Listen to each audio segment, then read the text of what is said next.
Marvel Studios, by making Daredevil and the Netflix show's canon, has now created a giant plot hole from Jessica Jones Season 1. And since we're getting a follow-up to Jessica Jones, are they going to address this, and how? Because it's pretty major.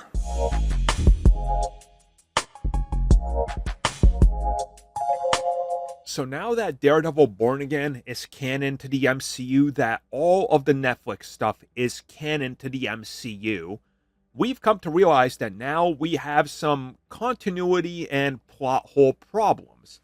And there's one specific one that goes all the way back to Jessica Jones Season 1, the episode aka You're a Winner.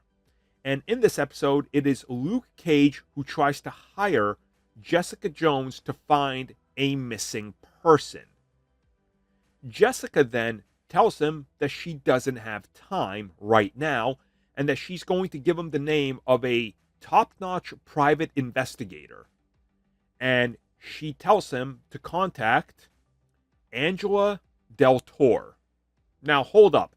Angela is literally a teenager. Like, literally a teenager in Daredevil Born Again, and she might have been like, what, 4 or 5 years old at the time of Jessica Jones Season 1.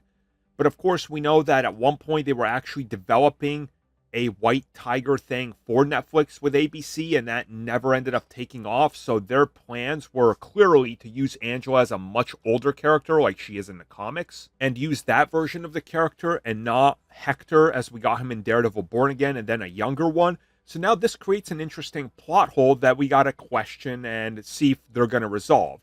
Now, my guess is, just my guess, that if you look up that name, Angela Del Toro, I guarantee you're going to find, and of course I'm referencing the Marvel Universe, a bunch of matching names that they can just be like, oh, there's so many of them.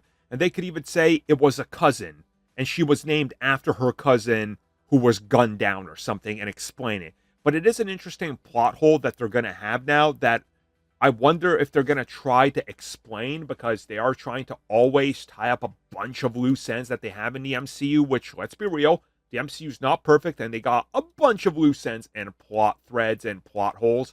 But it's cool nonetheless, and I think it's kind of funny that now that people are rewatching all this stuff, they're discovering these things and some of the continuity issues. And let's be real, they probably didn't even realize this when they were doing their own thing. As they said, they watched Daredevil 1, 2, and 3 and Defenders over and over.